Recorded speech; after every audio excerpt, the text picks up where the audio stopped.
Seorang hansip tewas ditembak saat coba gagalkan aksi curanmor di Cakung, Jakarta Timur.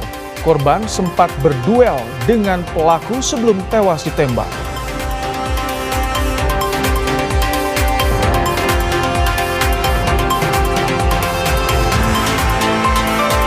Motif pelaku ledakan di SMAN 72 masih digali. Polisi menyebut ada dugaan pelaku korban bullying.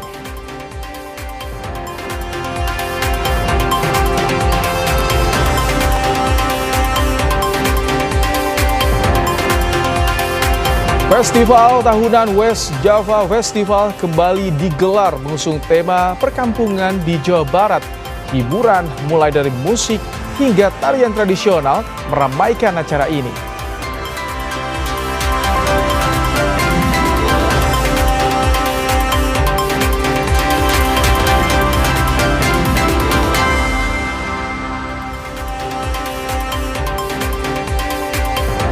Halo, selamat malam saudara. Kompas Malam kembali hadir ke hadapan Anda untuk menemani akhir pekan Anda hari ini bersama saya, Rahmat Ibrahim. Selain 3 informasi tadi, kami juga masih memiliki informasi lainnya untuk Anda di Kompas Malam hari ini.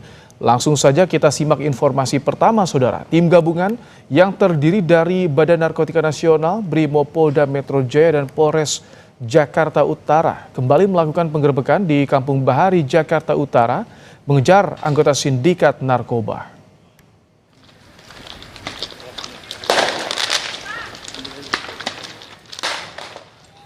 Dalam operasi tersebut, anggota tim gabungan mendapat perlawanan dari sekelompok warga yang menggunakan batu dan petasan, hingga tim gabungan BNN terpaksa melepaskan tembakan gas air mata.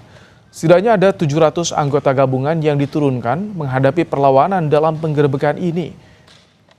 BNN dalam operasi gabungan kali ini menangkap 9 orang terduga penyalahgunaan narkoba dengan barang bukti 89 kg sabu, ganja 91 gram, ekstasi 159 butir, dan uang tunai 1,4 miliar rupiah serta uang palsu sebanyak 5,5 juta rupiah.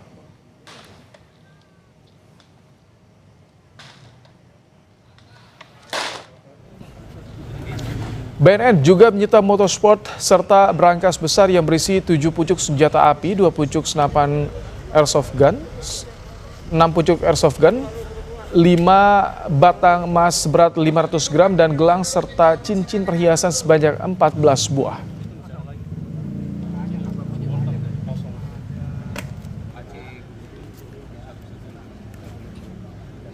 Telah mengungkap yang mana di daerah Kampung Bahari, tepatnya di Samudra 4, telah ditemukan yang kita duga adalah sarang tempat narkoba yang bisa kita lihat di warna kuning itu. Telah ditemukan ratusan kilo sabu, termasuk juga hasil penjualan berupa perhiasan, logam, dan uang yang saat ini sedang dihitung berapa jumlah uangnya. Termasuk juga ada brankas juga kita temukan dan puluhan senjata api.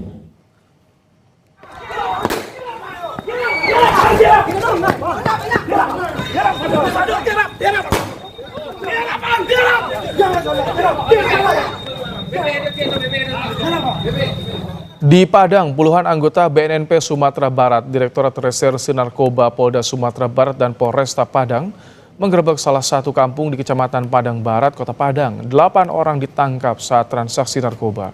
7 diantaranya positif menggunakan narkoba setelah dilakukan tes urin.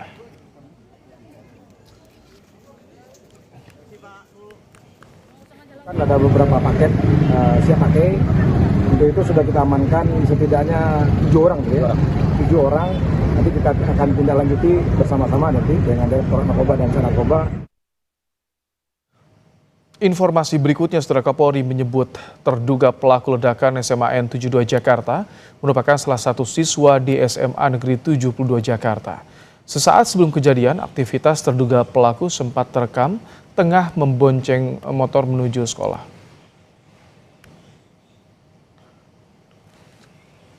Inilah visual tangkapan gambar dari rekaman CCTV di sekitar tempat tinggal terduga pelaku. Terduga pelaku tengah dibonceng motor sambil membawa ransel dan sebuah tas biru di pangkuan. Visual ini terekam saat terduga pelaku hendak berangkat sekolah. Menurut keterangan Ketua RT setempat, terduga pelaku merupakan sosok yang tertutup dan tidak pernah bersosialisasi dengan warga. Di sana sudah mulai di kamar, jarang keluar rumah, jarang bergaul. Menutup diri gitu? Iya, ada komunitas hampir setiap hari ada kegiatan, tapi tidak ada pernah join di sini bermain sama-sama anak ini, nggak pernah.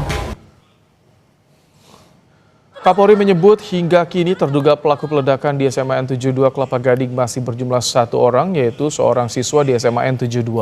Terduga pelaku masih menjalani perawatan di rumah sakit. Kapolri menyebut masih menelusuri kemungkinan keterlibatan pihak lain dan mendalami apakah terduga pelaku terpapar paham tertentu.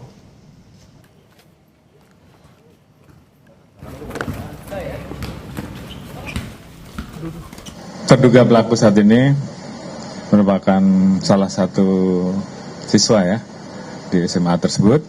Ada tulisan, kemudian ada barang bukti sabuk yang diperkirakan bisa menimbulkan potensi terjadinya ledakan. Catatan-catatan lain kita kumpulkan. Bagian yang kita dalami, apakah dia ikut paham tertentu, apakah terpapar oleh suatu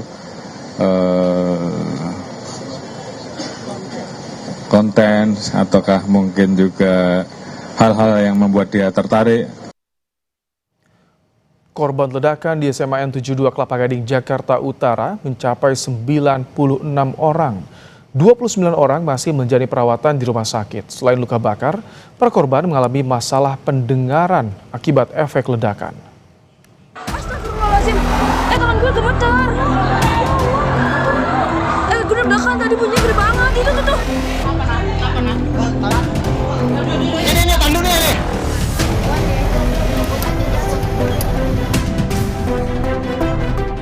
Sehari pasca ledakan di SMA N72 Kelapa Gading, Jakarta Utara, suasana instalasi gawat darurat Rumah Sakit Islam Cempaka Putih pada hari Sabtu sudah tak sibuk seperti Jumat siang. Aktivitas kini terpusat di posko pelayanan yang sesekali didatangi kerabat korban yang ingin mencari informasi. Dari total 96 korban luka, 29 orang masih menjalani perawatan di 3 rumah sakit, yakni RS Islam Cempaka Putih, Rumah Sakit Yarsi, dan Rumah Sakit Pertamina. Beberapa di antaranya harus menjalani perawatan intensif lantaran luka bakar diderita cukup parah akibat terkena material ledakan. Adik saya itu kritis dari pasca operasi itu kritis dari jam 5 itu sampai jam 9 baru dikabarkan membaik sih Kak. Untuk sadarkan diri sih belum sih Kak, masih belum sadarkan diri dan ya alhamdulillah udah berhasil melalui krisisnya itu. Dia lagi mau sholat, terus tiba-tiba ada ledakan gitu. Jadi ya korban juga panik juga keluar. Pihak rumah sakit menyebut selain luka bakar, rata-rata para korban mengalami masalah pendengaran akibat ledakan. Kami merasa bahwa pemulihan itu secara jasmani akan terjadi dengan cepat karena karakter anak-anak masih muda, kecuali pada bagian pendengaran yang sekitar 2/3 mengalami gangguan pada pendengaran. Namun tentu pemulihan setelah jasmaninya kembali normal merupakan tugas besar kita bersama, yaitu konseling psikologik dan lebih penting lagi bagaimana pencegahan agar hal ini tidak terjadi kembali. Polda Metro Jaya telah membuka pusat trauma healing bagi korban di Rumah Sakit Islam Cempaka Putih. Tak hanya itu, pendampingan psikologi dan pusat trauma healing juga diberikan di sekolah. Karena peristiwa ledakan yang terjadi di SMA N72 ini tak hanya melukai fisik para korban, namun juga menyisakan trauma bagi keluarga dan juga pihak sekolah. Tim Liputan, Kompas TV. Perkembangan terkini terkait korban ledakan SMA N72 Kelapa Gading akan disampaikan jurnalis Kompas TV Niko Anggriawan dan Gahniar di Rumah Sakit Islam Cempaka Putih. Selamat malam, Niko, bagaimana perkembangan terkini soal perawatan korban akibat ledakan di SMA N 72, Niko? Dari 96 orang yang dinyatakan terluka akibat ledakan di SMA N 72 Jakarta, hingga saat ini masih ada 29 orang yang dirawat di 3 rumah sakit berbeda, Ibrahim dan juga saudara. 14 dirawat di Rumah Sakit Islam Cempaka Putih Jakarta, 14 orang lainnya dirawat di Rumah Sakit Yarsi, dan 1 orang dirawat di Rumah Sakit Pertamina Jaya. Dan terkait penanganan para korban, ini ada beberapa luka ringan yang harus dilakukan perawatan medis terhadap para korban. Lalu kemudian ada beberapa korban juga yang mengalami gangguan pendengaran. Kalau misalnya berdasarkan keterangan dokter, rumah sakit mengerahkan tim dokter spesialis THT untuk membantu meringankan atau membantu memulihkan pendengaran para korban. Dan saat ini di Rumah Sakit Islam Cempaka Putih di gedung instalasi gawat darurat ini sudah tidak ada pasien atau korban dari ledakan SMA N 72 Jakarta, karena mereka saat ini mendapatkan perawatan langsung oleh dokter sesuai dengan keluhannya masing-masing. Tak hanya dari perawatan fisik, Ibrahim dan juga saudara, perawatan psikologis pun juga dilakukan, salah satunya dengan menerapkan atau menyediakan posko trauma healing, baik itu di rumah sakit maupun di sekolah. Untuk sementara kalau terkait korban demikian, Ibrahim. Niko, ini kan terduga pelaku juga masih dirawat. Nah, bagaimana informasi soal proses penyelidikannya? Kalau misalnya terkait dengan terduga pelaku, tadi Kapolri sempat menyatakan bahwa masih terus dilakukan perawatan medis terhadap terduga pelaku, dan saat ini kondisinya juga terus semakin membaik untuk nantinya bisa dilakukan pendalaman lebih lanjut oleh polisi. Untuk sementara kalau misalnya polisi ini telah mengamankan beberapa barang bukti seperti serbuk, lalu kemudian ada senjata mainan yang ditemukan di TKP saat hari kejadian, dan beberapa barang lain, dan tentunya ini bisa memudahkan polisi untuk menentukan apa yang menjadi motif dari kejadian ledakan di SMA 72. Dan berikut merupakan statement dari Kabid Humas Polda Metro Jaya terkait dengan pendalaman kasus ledakan di SMA Negeri 72. Satu dugaan yang melakukan dalam kondisi ini adalah sebagai anak yang berhadapan dengan hukum. Nah, masih dalam perawatan dan kondisinya sudah sadar. Termasuk kita saat ini adalah fokus dulu terhadap pemulihan. Pihak Densus 88 menganalisa terkait tentang apakah ini ada kaitan dengan pelaku-pelaku aksi teror lainnya. Termasuk bagaimana motif, itu adalah kewenangan dari Densus. Pam Swakarsa, masyarakat sekitar lebih kurang ada 3 sampai dengan 5 orang yang sudah diambil keterangan. Termasuk pengolahan barang bukti yang ada di lokasi kejadian. Ya, tentunya terkait dengan pendalaman kejadian ledakan di SMA Negeri 72 juga didalami oleh polisi, apakah nantinya si terduga pelaku ini terafiliasi dengan gerakan-gerakan atau menganut ideologi-ideologi tertentu. Tadi sempat hadir Menteri PPPA. Beliau menyatakan bahwa saat ini kondisi korban juga telah kondusif, dan tentunya keamanan di sekolah dan juga perlindungan terhadap anak sekolah ini nantinya akan menjadi evaluasi dengan rapat koordinasi dengan stakeholder terkait agar nantinya kejadian serupa tidak terulang kembali di masa yang akan datang. Untuk sementara demikian, Ibrahim. Baik, terima kasih Niko Anggriawan, terima kasih untuk laporannya langsung dari Rumah Sakit Islam Cempaka Putih, Jakarta. Seorang hansip tewas ditembak saat mencoba gagalkan aksi pencurian sepeda motor di kawasan Cakung, Jakarta Timur. Korban sempat berduel dengan pelaku sebelum tewas ditembak.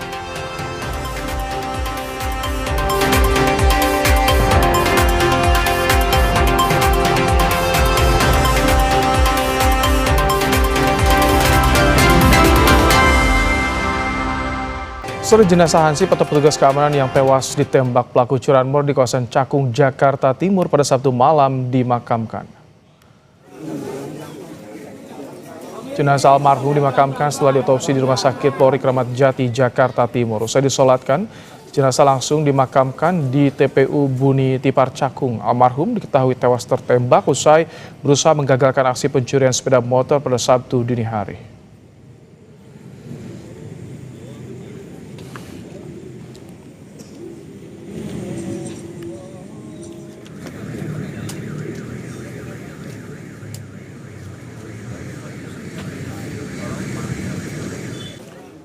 Ya, saudara, seorang hansip tewas ditembak saat mencoba gagalkan aksi pencurian sepeda motor di kawasan Cakung, Jakarta Timur pada Sabtu dini hari. Korban sempat berduel dengan pelaku sebelum tewas ditembak. Rekaman video CCTV menunjukkan bagaimana upaya korban yang berprofesi sebagai hansip bersama rekannya mencoba menggagalkan pencurian sepeda motor di Cakung, Jakarta Timur. Korban dan pelaku sempat terlibat duel. Pelaku yang terdesak langsung mengeluarkan senjata api dan menembak korban. Korban pun tersungkur. Sementara rekan korban berusaha menyelamatkan diri karena pelaku kembali melepaskan tembakan. Setelah menembak korban, kedua pelaku langsung kabur meninggalkan lokasi. Korban tewas dengan luka tembak pada bagian perut. Jenazah korban dibawa ke Rumah Sakit Polri Kramat Jati untuk diotopsi. Oh, jadi dia mergokin si korban ini melalui CCTV. Jadi dia kejar kembali. Itulah terjadi korban. Pelaku pencuri motor. Pelaku berapa orang, Pak? Berdua. Polisi telah menggelar olah TKP di Cakung, Jakarta Timur. Sejumlah barang bukti disita di lokasi kejadian. Hingga kini, 5 orang saksi sudah diperiksa polisi. 1 orang korban meninggal dunia. Polres Jakarta Timur dan Ditreskrim Polda Metro Jaya sedang mendalami keterangan beberapa saksi, sudah melakukan olah TKP, juga mendalami dari barang bukti yang ada di lapangan. Saat ini dari pihak Pam Swakarsa, masyarakat sekitar lebih kurang ada 3 sampai dengan 5 orang yang sudah diambil keterangan, termasuk pengolahan barang bukti yang ada di lokasi. Kasus penembakan hansip ini kini ditangani Polisian Sektor Cakung, Polres Metro Jakarta Timur. Tim Liputan, Kompas TV. Ya, setelah membahas soal kasus penembakan hansip oleh pelaku curanmor, kita saat ini sudah bersama dengan Kapolsek Cakung, Kompol Widodo. Selamat malam, Pak Kapolsek. Selamat malam, Mas Ibrahim. Baik, Pak Kapolsek, jadi sudah dilakukan olah TKP. Temuan apa saja yang didapat oleh polisi sejauh ini, Pak Kapolsek?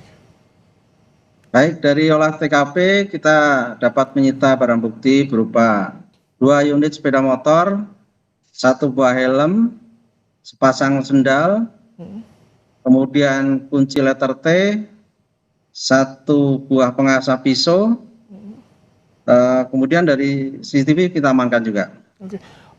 Untuk proyektil peluru bagaimana, Pak Kapolsek? Setelah dilakukan otopsi, proyektil itu sudah diamankan. Sementara masih dalam proses penyidikan. Jadi belum diketahui ini jenis senjatanya apa? Apakah termasuk airsoft gun atau jenis senjata api rakitan, Pak Kapolsek? Masih diselidiki, Mas. Masih baik. dalam proses penyidikan. Pak Kapolsek, kalau dari keterangan saksi itu bagaimana ceritanya, Pak Kapolsek? Jadi dari keterangan saksi, korban adalah sebagai hansip bersama 2 rekannya. Jadi pas pagi hari dia melihat CCTV yang tersentral di TV, melihat bahwa gerak-gerik pelaku akan melakukan pencurian. Kemudian langsung menuju ke TKP. Setelah dari TKP terjadi pergulatan, nah kemudian terjadi penembakan. Itu kan kalau kita lihat peristiwa yang terekam CCTV, Pak Kapolsek, begitu jelas. Apakah juga polisi menyita CCTV yang cukup jelas menyorot wajah dari pelaku, Pak Kapolsek? Baik, ada beberapa CCTV yang sudah kita sita. Kita berdoa sedang dianalisa, mudah-mudahan dengan segera dapat terungkap pelakunya. Identitasnya sudah diketahui, Pak? Nah, kita berdoa, masih dalam lidik. Baik. Cepatnya, mudah-mudahan cepat terungkap. Pak Kapolsek, kalau lingkungan yang menjadi TKP itu apakah juga pernah sebelumnya disatroni kawanan pelaku pencurian kendaraan bermotor, Pak? Kalau yang modus kekerasan baru kali ini. Tapi itu tidak ada portal atau akses yang keluar masuk yang dijaga keamanan ya? Ada yang bebas juga di sana, Pak? Ada, jadi ada yang karena itu jalan utama, jadi tidak di portal. Namun demikian CCTV banyak yang tiap gang ada CCTV yang untuk merekam. Pak, untuk rekan korban bagaimana kondisinya? Karena kan sempat ditembak juga, ada 2 kali tembakan yang dikeluarkan oleh pelaku, Pak Kapolsek. Betul. Kondisinya sekarang sehat, cuma sempat shock awalnya, tapi sekarang sudah kembali normal. Jadi tidak ada lagi warga yang berada di lokasi, hanya 2 hansip tadi ya Pak? Rekannya ya 2. Jadi rekan korban itu ada 2. Sekarang di TKP bagaimana kondisinya Pak? Apakah pengamanan ditingkatkan atau seperti apa informasinya Pak? Ya, setelah kejadian kita lakukan apel bersama dengan RW yang seperti dilakukan di tempat-tempat lain. Kemudian gabung dengan Pokdar untuk melakukan patroli bersama. Termasuk mengejar juga pelaku tadi, artinya selain CCTV yang ada di TKP, polisi apakah dapat juga Pak bagaimana CCTV ketika pelaku kabur ke daerah lain? Sedang kita kejar. Dari analisa rekaman CCTV, pelaku sedang dikejar. Hanya 2 orang atau di lingkungan ada di luar ada yang sudah menunggu pelaku lainnya Pak? 2 orang, hanya 2 orang. Baik, Pak Kapolsek, apa yang ingin Anda sampaikan untuk warga dengan kondisi ini? Nampaknya sekarang semakin nekat bawa senjata, entah itu senjata api rakitan ataupun juga seperti apa nanti airsoft gun yang sesuai penyelidikan. Bagaimana imbauan bagi masyarakat Pak soal keamanan di lingkungannya? Baik rekan-rekan petugas keamanan maupun hansip lebih waspada ketika akan melakukan upaya penangkapan atau menggagalkan pelaku pencurian. Lebih baik dikomunikasikan ke aparat terdekat untuk supaya dari polsek atau aparat dekat cepat menangani. Tapi kalau kondisinya seperti yang kejadian Sabtu dini hari itu ada juga tidak Pak di sekitar yang tengah patroli misalkan dari polisi? Gimana? Ya ketika kejadian pada Sabtu dini hari ada polisi juga yang tengah patroli di dekat TKP itu sebetulnya Pak? Iya, kita selalu mobile patroli, jadi tidak terlalu jauh dari TKP ada petugas patroli. Oh baik, jadi saat kejadian memang korban ini langsung berinisiatif untuk lebih dulu menggagalkan sambil mencari pertolongan kepada polisi. Sempat juga mencari pertolongan kepada polisi, salah satu korban lainnya Pak? Jadi sempat karena kejadian itu ada penembakan, jadi agak 30 menit baru melaporkan. Oh 30 menit setelah korban tersungkur kejadian. Pak? Iya, jadi kelihatannya shock, jadi berpikir untuk laporan agak terlambat. Baik, saat ini korban, salah satu korban sudah dimakamkan dan polisi juga fokus untuk mengejar pelaku. Terima kasih Kompol Widodo, Kapolsek Cakung telah menyampaikan informasi dan penanganannya dalam program Kompas Malam hari ini. Terima kasih Pak Kapolsek. Baik, terima kasih Mas Ibrahim. Baik. Sudah usai jeda, Festival Tahunan West Java Festival kembali digelar mengusung tema perkampungan di Jawa Barat. Hiburan mulai dari musik hingga tarian tradisional meramaikan acara ini.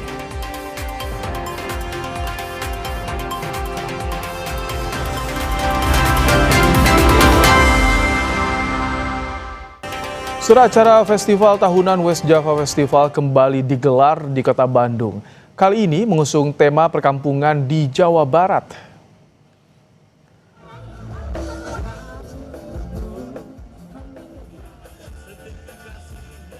Sejumlah hiburan dari mulai musik hingga tarian tradisional meramaikan Kiara Arta Park di Kota Bandung. Para pengunjung juga bisa menikmati suasana tradisional perkampungan Sunda tempo dulu, sekaligus santap kuliner khas Sunda.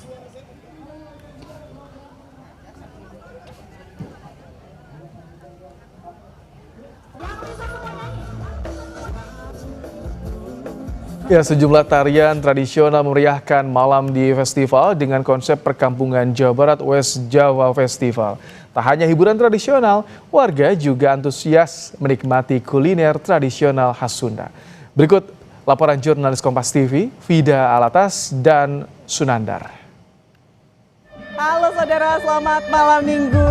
Dan malam minggu ini saya sedang berada di Festival West Java Festival. Ini adalah festival yang memang mengusung tema perkampungan di Jawa Barat, yang merupakan memang ini adalah event tahunan. Jadi di sini di tahun ini temanya adalah perkampungan di Jawa Barat. Tadi saya sudah melihat banyak sekali begitu ya tarian-tarian tradisional yang mungkin kalau saat ini sudah cukup jarang untuk bisa dilihat dan juga dinikmati. Nah, di malam ini sampai besok tanggal 9 November bagi Anda yang mungkin ingin melihat-lihat tarian tradisional dan juga suasana perkampungan di Jawa Barat bisa datang ke sini. Nah, tapi yang juga menarik ternyata di sini saudara banyak sekali anak-anak muda yang datang. Saya mau dekatin dulu ini yang lagi asik selfie-selfie. Halo Mbak. Hai. Namanya siapa? Aku Ega. Ega, yang ini namanya? Sona. Dari? Aku dari Gerlong. Dari Gerlong. Aku dari Cibiru. Lumayan jauh ya dua-duanya. Emang sengaja kesini berdua doang atau gimana? Sengaja.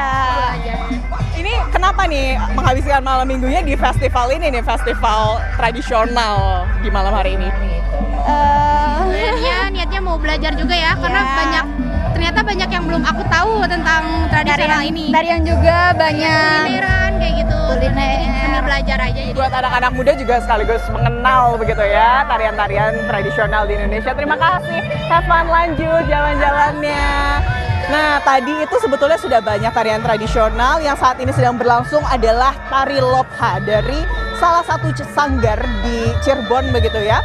Tari lopha ini bercerita tentang keserakahan. Jadi yang pentas yang sedang menari di sini adalah penjahat-penjahat begitu ya, yang menggambarkan keserakahan. Dan setelah ini tentunya masih banyak hiburan-hiburan lain yang bisa dinikmati. Salah satunya ini adalah spot foto ya di sini.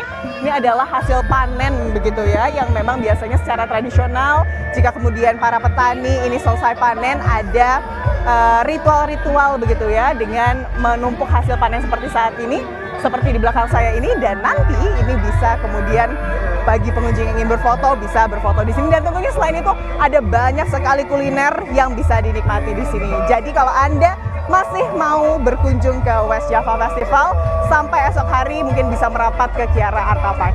Dari Bandung, Jawa Barat, Fida Alatas Sunandar melaporkan. Sementara itu ratusan peserta hadir dalam roadshow kuliner Indonesia di kawasan Megamas, Kota Manado, Sulawesi Utara. Ratusan UMKM di bidang kuliner hadir dengan unggulan dari Nusantara maupun mancanegara. Warga mulai sore hingga malam hari berburu makanan dan minuman, baik makanan khas Nusantara hingga makanan viral dari berbagai negara yang jarang ditemui di Kota Manado. Ada 200 peserta yang menyediakan 1000 menu. Para peserta pun telah dikurasi hingga tak ada peserta yang memiliki kesamaan menu. Roadshow kuliner viral Indonesia di Kota Manado ini merupakan titik ke-22 setelah sebelumnya hadir di berbagai kota di Indonesia. Festival kuliner ini digelar selama 12 hari sejak 5 hingga 16 November mendatang. Ini baru pertama kali kan di sini. Sebenarnya sih udah pernah ada ya, udah pernah, tapi yang namanya yang besar kayak gini nih, roadshow kuliner Indonesia kan baru pertama kali di sini. Jadi ya kayaknya excited banget lah. Ada 200 tenan dengan 1000 varian menu. Semuanya berbeda. Jadi kita kurasi dari 200 tenan itu tidak ada tenan yang sama, dan semua penjual-penjual di sini telah melalui tes oleh kami sehingga mereka layak untuk menjual. Saudara, motif pelaku ledakan di SMAN 72 masih digali. Polisi menyebut ada dugaan pelaku korban bullying.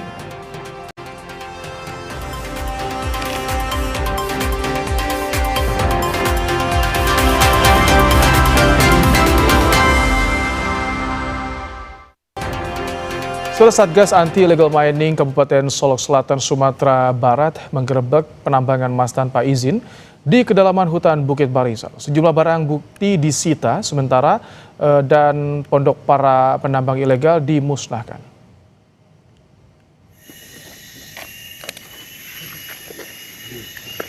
Untuk menuju lokasi penggerebekan, tim harus berjalan kaki menembus kedalaman hutan Bukit Barisan. Namun setibanya di lokasi, petugas tidak menemukan para penambang. Diduga mereka kabur karena telah mengetahui kedatangan petugas. Satgas kemudian melakukan penindakan, pemusnahan pondok serta perlengkapan penambangan. Petugas juga menyita sejumlah bukti berupa 2 unit genset dan 4 unit blower dari lokasi kejadian.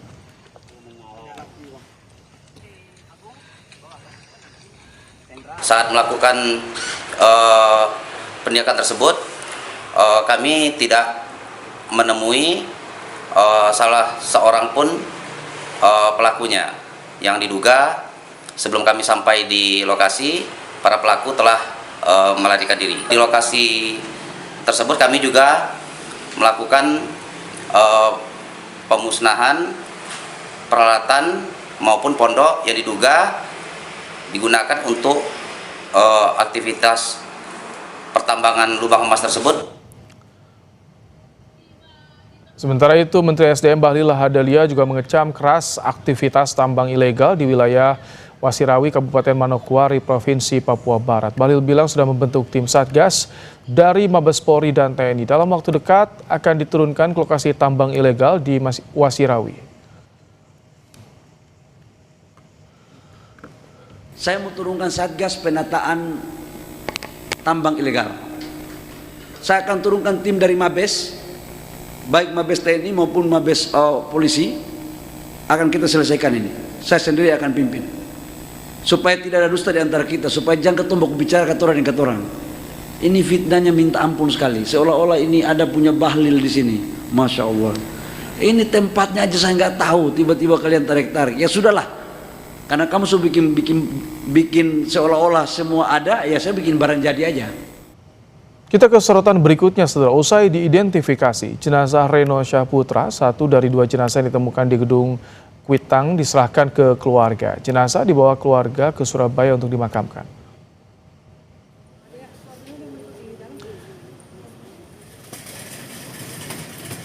Suasana haru mewarnai penyerahan jenazah Reno Syahputra dari pihak Rumah Sakit Polri ke keluarga pada Sabtu pagi.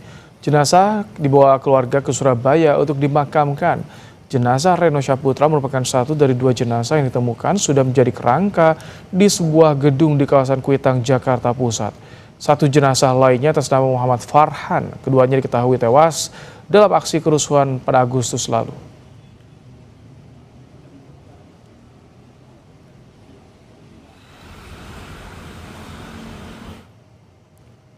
Sebelumnya, 2 kerangka yang ditemukan di salah satu gedung di kawasan Kuitang, Jakarta Pusat terkonfirmasi cocok dengan Reno Syahputra dan Muhammad Farhan Hamid yang hilang dalam unjuk rasa akhir Agustus lalu.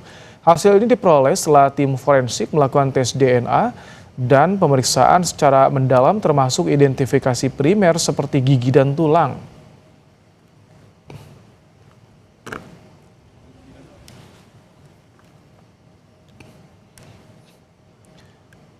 Saudara, Kapolri menyebut terduga pelaku ledakan SMAN 72 Jakarta merupakan salah satu siswa di SMA Negeri 72 Jakarta. Sesaat sebelum kejadian, aktivitas terduga pelaku sempat terekam tengah dibonceng motor menuju sekolah. Inilah visual tangkapan gambar dari rekaman CCTV di sekitar tempat tinggal terduga pelaku. Terduga pelaku tengah dibonceng motor sambil membawa ransel dan sebuah tas biru di pangkuan. Visual ini terekam saat terduga pelaku hendak berangkat sekolah. Menurut keterangan Ketua RT setempat, terduga pelaku merupakan sosok yang tertutup dan tidak pernah bersosialisasi dengan warga. Di sana sudah mulai di kamar, jarang keluar rumah, jarang bergaul. Iya, ada komunitas hampir setiap hari ada kegiatan. Tapi tidak ada pernah join di sini bermain sama-sama anak ini, nggak pernah. Nah kan tadi bunyinya gede banget itu tuh. Sumpah. Kebetulan jangan gua. Kapolri menyebut hingga kini terduga pelaku peledakan di SMAN 72 Kelapa Gading masih berjumlah 1 orang, yaitu seorang siswa di SMAN 72.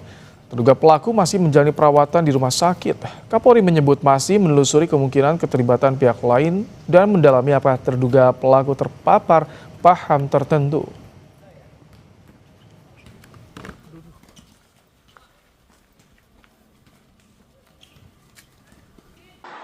Gue deg-degan tadi bunyinya gede banget itu tuh. Sumpah. Kebetulan jangan gua. Terduga pelaku saat ini merupakan salah satu siswa ya di SMA tersebut. Ada tulisan, kemudian ada barang bukti serbuk yang diperkirakan bisa menimbulkan potensi terjadinya ledakan. Catatan-catatan lain kita kumpulkan. Bagian yang kita dalami, apakah dia ikut paham tertentu, apakah terpapar oleh suatu konten, ataukah mungkin juga hal-hal yang membuat dia tertarik. Motif ledakan yang terjadi di SMA N 72 Jakarta pada Jumat siang hingga kini masih tanda tanya. Polisi menyebut ada dugaan pelaku ledakan merupakan korban bullying.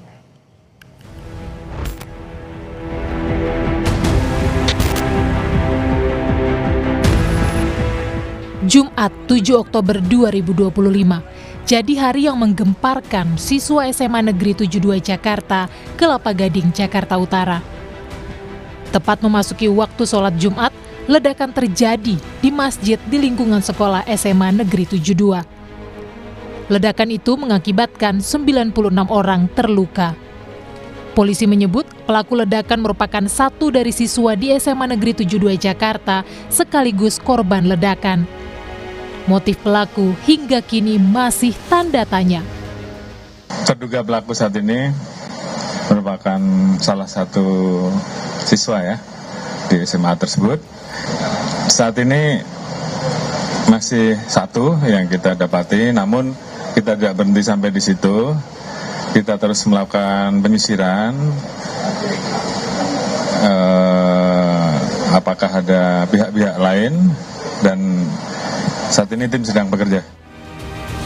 Dari penyidikan lanjutan hari ini, Kabid Humas Polda Metro Jaya Budi Hermanto menyebut ada dugaan pelaku merupakan korban bullying. Ini juga masih dilakukan pendalaman terhadap motif apakah yang bersangkutan korban bullying. Ini juga masih kita dalami, termasuk ada beberapa hambatan terkait dalam pemeriksaan ataupun meminta keterangan para saksi. Karena saksi-saksi yang ada juga adalah menjadi korban dan butuh pemulihan dalam penanganan medis. Komisi Perlindungan Anak dan Perempuan menduga peristiwa ledakan di SMA Negeri 72 Jakarta tak lepas dari paparan konten bermuatan kekerasan di media sosial. KPAI mendorong selain orang tua, Komdigi juga perlu aktif melindungi anak-anak Indonesia dari konten negatif di media sosial. Ternyata ada dugaan bahwa ada pengaruh konten di media sosial. Saya kira ini juga perlu menjadi atensi terutama kepada Komdigi ya.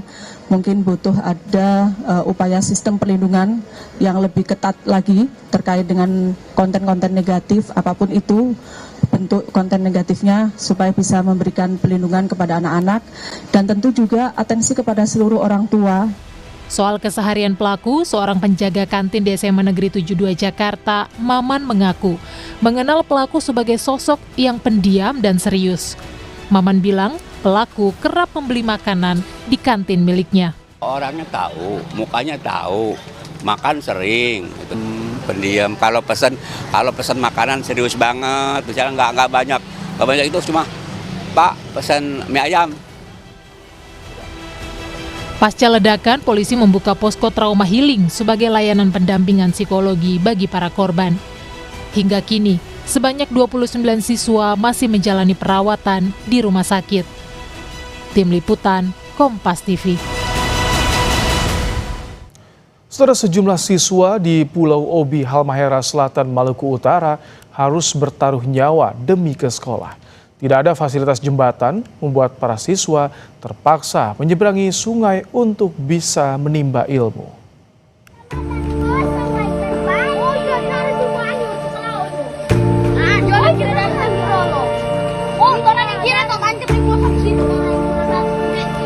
Siswa-siswi SD Negeri 240 Desa Bobo di Pulau Obi, Halmahera Selatan ini terpaksa menyeberang sungai untuk berangkat ke sekolah. Tak ada jembatan, tak ada rakit.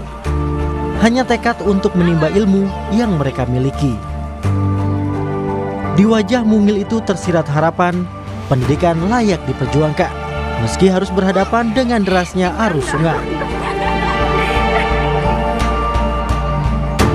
Setiap pagi, anak-anak berseragam merah putih ini melintasi Sungai Peda yang memiliki arus deras. Guru dan warga turun tangan, menggendong para siswa agar tidak hanyut. Setiap hari kerja kami selaku guru selalu mengantarkan anak-anak untuk menyeberangi sungai. Dan sungai ini adalah sungai yang kedua. Dan hari ini kita bersyukur karena sungai saat ini tidak ada banjir. Tetapi kalau memang ada banjir, terpaksa kami harus menunggu di samping sungai untuk setelah sungainya banjirnya redup, baru kami bisa melewati. Video ini menjadi potret bahwa di pelosok negeri masih ada anak-anak yang berjuang bukan karena pilihan, melainkan karena impian. Warga dan pihak sekolah berharap ada perhatian khusus dari pemerintah. Agus Supriyanto, Kompas TV, Halmahera Selatan, Maluku Utara.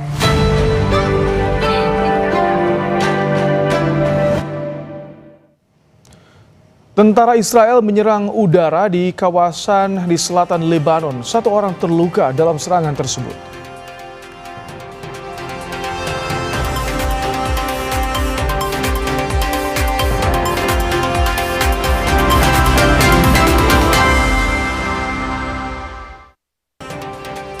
Saudara Ketua Komisi Pemberantasan Korupsi periode 2007-2009, Antasari Azhar, meninggal dunia di usia 72 tahun pada Sabtu siang. Jenazah Antasari dimakamkan di Pemakaman Umum San Diego Hills, Karawang, Jawa Barat pada Sabtu petang.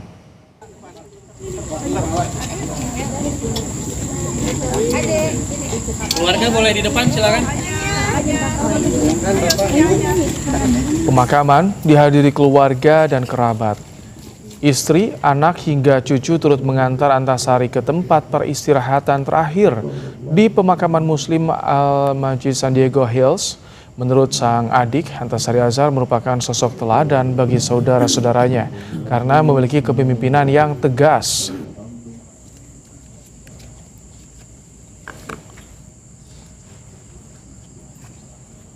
Kami merindukan sosok beliau, sosok yang tegas bukan kepada masyarakat, tegas kepada adik-adiknya juga.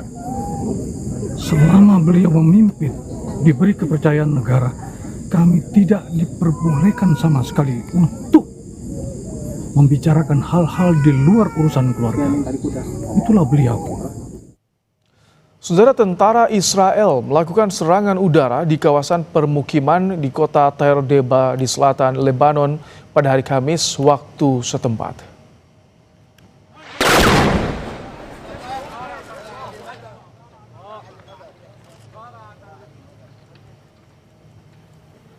Proyektil menghantam bangunan permukiman disertai suara ledakan setelah peringatan evakuasi dikeluarkan kepada warga. Militer Israel mengklaim serangan udara itu menargetkan infrastruktur teroris milik Hezbollah di Al-Taibah dan Tell Deba. Menurut laporan media lokal, 1 orang terluka dalam serangan tersebut. Sementara personil militer Lebanon blokir area ledakan.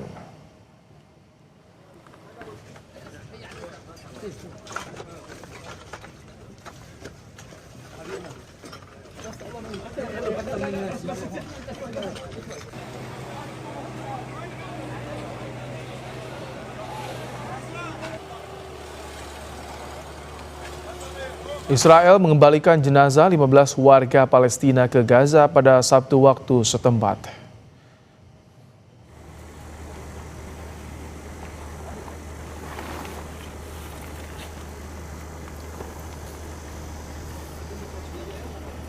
Pengembalian jenazah ke Gaza dilakukan setelah Hamas mengembalikan jenazah seorang sandera ke Israel. Pertukaran ini sebagai bagian dari perjanjian gencatan senjata, di mana Israel mengembalikan 15 jenazah warga Palestina untuk setiap sandera Israel.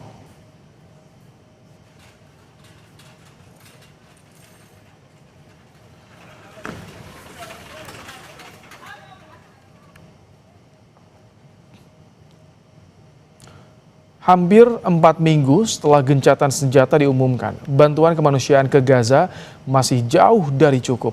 Warga Palestina masih mengalami kelaparan dan krisis tempat tinggal.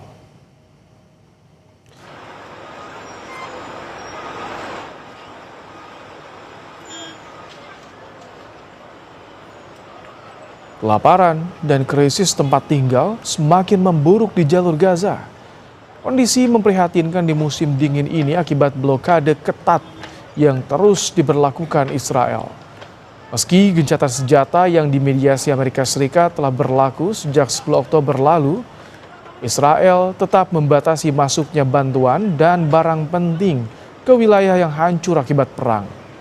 Israel bahkan menerapkan seleksi ketat terhadap barang-barang yang diizinkan masuk seperti makanan, pakaian, tenda, dan bahan bakar.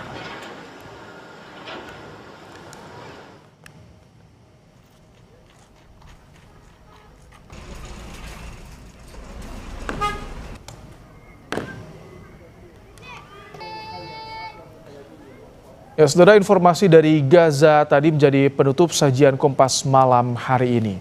Jangan lupa cukupi kebutuhan air mineral Anda setiap hari dan rasakan kesejukannya. Saya Rahmat Ibrahim. Terima kasih, sampai jumpa.